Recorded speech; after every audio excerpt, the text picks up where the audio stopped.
আপনারা কেন খবর রাখেন? আমি বিরতি নিইনি, এই কথাটা প্লিজ বলেন না।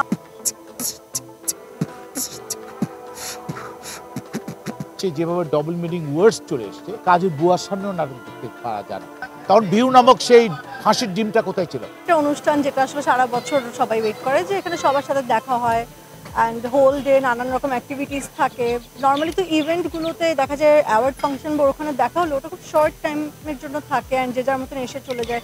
এখানে যেরকম একটা কমিউনিকেশনের একটা জায়গা থাকে, সবার সাথে ইন্টারাকশন হয়, সারাদিন বিভিন্ন রকম অ্যাক্টিভিটিস থাকে, এন্টারটেইনমেন্ট থাকে। So it's a fun day and I am really looking forward. কিন্তু আমাদের এটা মনে রাখতে হবে যে আমাদের দেশের মানে সাংস্কৃতিক অঙ্গনটা যেটা আমাদের একটা সোশ্যাল রেসপন্সিবিলিটি রয়েছে। আমরা কি দেখাচ্ছি এবং তা থেকে আমাদের নতুন প্রজন্ম কি শিখছে। একটা কালচার কিন্তু অনেকটা ঠিক গাইড করে বলবো না, বাট অনেকটা ইনফ্লুয়েন্স করে। সো সেই জায়গা থেকে আমার মনে হয় আমাদের এই বিষয়গুলো, যে কন্টেন্ট হোক, ভাষাগত জায়গা হোক বা রুচিশীল ব্যাপারটা হোক, সেটা আমাদের কিছুটা হলেও মাথায় রাখতে হবে যে আমাদেরও একটা দায়বদ্ধতা রয়েছে।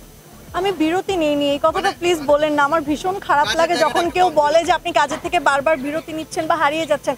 আপনারা কেন খবর রাখেন না? আমার শুধু ফেসবুক ইনস্টাগ্রাম নেই দেখে আপনারা এটা বলছেন, কারণ আমার কোনো পেজ নাই যেখানে আমি নিজের কাজ নিজে প্রচার করব বাকিদের মতন। আজকে আমরা 7-8 বছর হয়ে গেছে, আমার ফেসবুক নাই, ইনস্টাগ্রাম নাই, সো আমি নিজের প্রচারটা নিজে করতে পারি না দেখে আপনারা ধরেই নিচ্ছেন। বাট বাকি আমার কাজ কিন্তু ঠিকই যাচ্ছে, কাজের থেকে আমি বিরতিও নেইনি এর মধ্যে।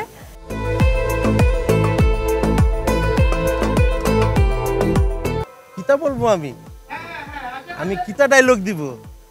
আপনারা এতগুলো মানুষ আমার সামনে দাঁড়িয়ে আছেন, কেমনটা জানি আমার লাগছে।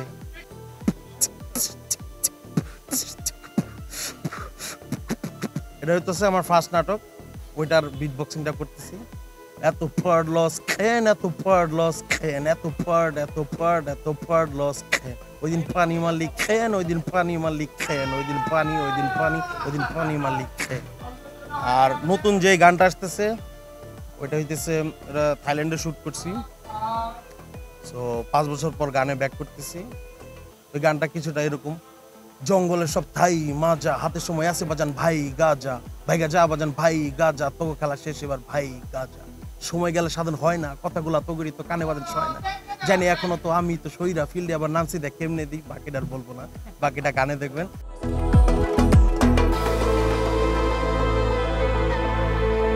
এখানে খুব ভালো লাগলো সাজু ভাইদের এই আয়োজনে বাচ্চাদের জন্য সান্ত্বনা পুরস্কার রাখা হয়েছে এবং সবাই কিন্তু হ্যাপি হয়েছে। রিয়েলি অ্যাপ্রিসিয়েটেড, এটা আমি আসলে অ্যাপ্রিসিয়েট করি যে নাটক সবাই মিলে দেখার মতো একটা পরিবেশ থাকে। আজকাল ড্রয়িং রুমে কিন্তু বাবা মাকে নিয়ে ইভেন কাজের বুয়ার সামনেও নাটক দেখতে পারা যায় না। সেটা ব্যর্থতা আমাদের। বাকিটা কথা বলবো না, কারণ যেভাবে স্ল্যাং শব্দ চলে এসছে, যেভাবে ডবল মিনিং ওয়ার্ডস চলে এসছে, সেটা ভীষণ লজ্জাকর। আফজাল ভাই, সুবর্ণাপা, রাসেল ইসলাম আসাদ, হুমায়ুন ফরিদি স্যার যখন অ্যাক্টিং করেছে তখন কি ভিউ নিয়ে কথা বলেছিল? তো তখন ভিউ কোথায় ছিল? তখন ভিউ নামক সেই হাসির ডিমটা কোথায় ছিল? আজকে এখানে ওই অলিখিত অনাকাঙ্ক্ষিত হাসির ডিমের সাথে আমাদের কেন সম্পৃক্ত হতে হবে? কেন ভিউ? কিসের ভিউ? এইসব ভিউ আর কি আরেকটা কি জানিস, ভাইরাল। এই দুটো শব্দ আজকে 4-5 বছর ধরে শুনছি। আগে ভিউ, আগে ভাইরাল কোথায় ছিল?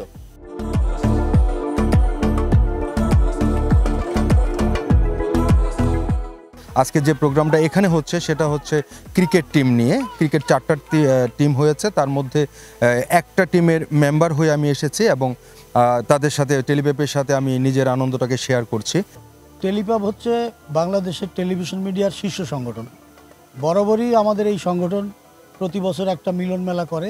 দর্শক, আমি এস.এম. কামরুল ভার, একজন অভিনেতা এবং আমি একজন প্রযোজক। তো জিএস নিউজকে ধন্যবাদ জানাই আমাদের এই অনুষ্ঠানে আমাদের সকলের কথা তুলে ধরার জন্য। আমাদের একটা মিলন মেলায় পরিণত হয়। অনেকের সুখ দুঃখ, ফোনে দেখবেন যে ক্ষোভটা প্রকাশ করা যায় না, দুঃখটা প্রকাশ করা যায় না, ভালোবাসাটাও যায় না, যদিও ভিডিও কলে অনেক কিছু হয়। কিন্তু তারপরও এই যে দেখা হইলে একটু জড়ায়া ধরা, মানে একটা জড়ায়া ধরা বুকের সাথে বুক মিলে যে কতটুকু ভালো লাগার, এই ধরনের অনুষ্ঠানে আসলে সেই অনুভূতিগুলো পাওয়া যায়। সেই দৃষ্টিকোণ থেকে খুবই ভালো লাগছে।